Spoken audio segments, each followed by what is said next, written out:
Today, Porsche is one of the most admired automotive brands in the world, a symbol of prestige, performance, and design.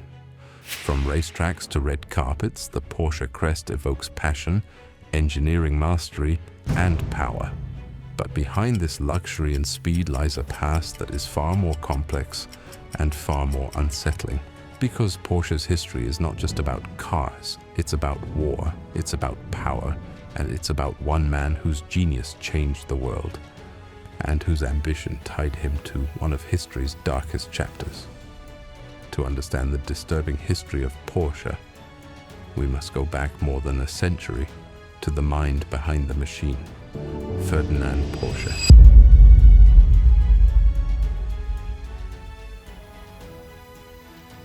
Ferdinand Porsche was born in 1875 in the town of Maffersdorf in what is now the Czech Republic, then part of the Austro-Hungarian Empire. His father was a successful tinsmith and expected Ferdinand to follow in his footsteps. But Ferdinand was different. At just 13 years old, he was wiring his family home with the electric lights, powered by a homemade generator he built in the backyard.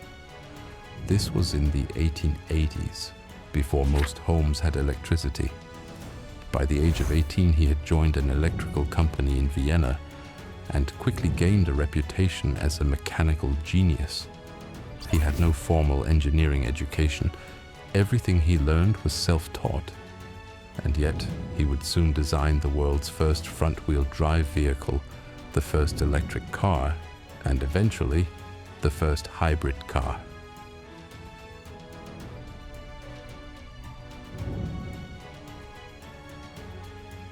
In 1900, Ferdinand Porsche unveiled something the world wasn't ready for. A car with a gasoline engine that powered electric motors mounted in the wheel hubs. It was called the Lohner Porsche Semper Vivus, or Always Alive. The car could run on electricity alone, or a combination of gas and electric. In other words, Porsche invented the hybrid more than a century before it became popular. He also built a fully electric version that won awards and races in Europe. But the technology was too advanced. Batteries were heavy, production costs were high,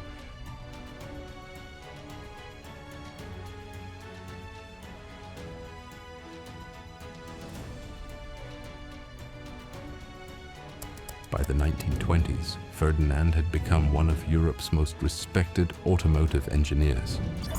Working at Austro-Daimler and later Mercedes-Benz, he designed high-performance race cars like the Sasha and the legendary Mercedes SSK. These cars weren't just fast, they were mechanical masterpieces, handcrafted by a man obsessed with perfection. But corporate life frustrated him. He clashed with management and struggled with restrictions. In 1931, he walked away and founded his own company, Dr. Inventor H.C. F. Porsche GmbH, an independent automotive consulting firm. His goal was simple: design brilliant machines on his own terms. He was joined by his son, Ferry Porsche, who would eventually take the family name to global fame. But as the economy worsened and the Great Depression gripped Germany, the Porsche company found itself struggling for contracts. That would soon change, in the most dramatic and disturbing way possible.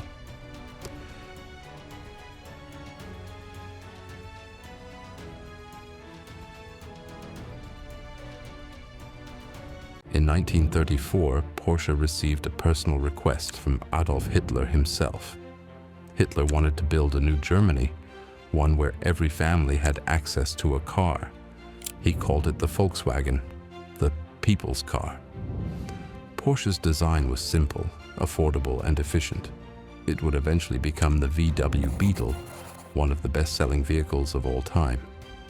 But this success came with a cost, because Porsche wasn't just building family cars. He became deeply involved with the Nazi regime, attending Nazi rallies, appearing in propaganda films, and receiving state honors from Hitler. He wasn't just a contractor, he was an active participant. When World War II began, Porsche shifted from consumer cars to military weapons, helping design tanks, assault vehicles, and superweapons.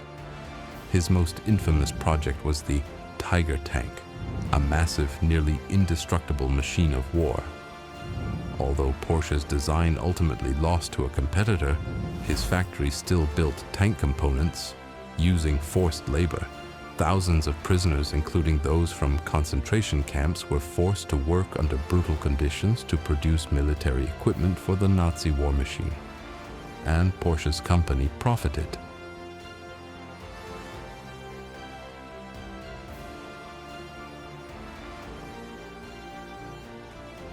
When the war ended in 1945, the Allied forces arrested Ferdinand Porsche and charged him with war crimes.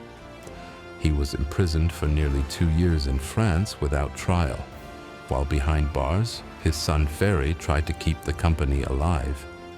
To raise funds, Ferry Porsche designed a new sports car, the Porsche 356, a lightweight rear-engine vehicle built with parts from the Volkswagen Beetle. It wasn't flashy, it wasn't powerful, but it was elegant and fun to drive.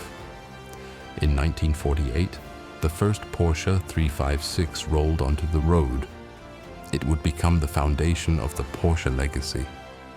Ferdinand was eventually released in 1947, but he returned to a very different world. His health was failing, and though he witnessed the success of his son's car, he would not live to see Porsche become a global icon. He died in 1951.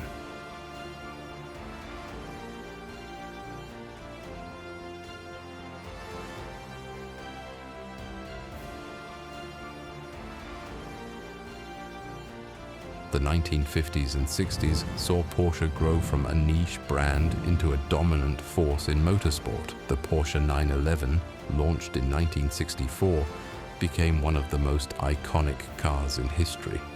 Beloved by enthusiasts, racers, and collectors alike, Porsche dominated Le Mans, crushed competition in Formula racing, and eventually expanded into luxury and SUV markets. Today, Porsche is a billion-dollar brand under the Volkswagen Group. It has embraced electric vehicles, with the Taycan leading its green future, a poetic return to Ferdinand's early electric dreams. But while the world celebrates Porsche's brilliance, the shadows of the past still linger.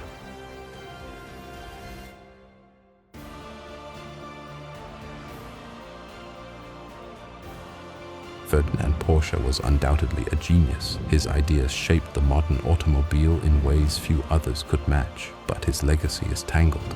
He was a pioneer of electric vehicles and a designer of Nazi weapons, a champion of mobility, and a collaborator with a genocidal regime.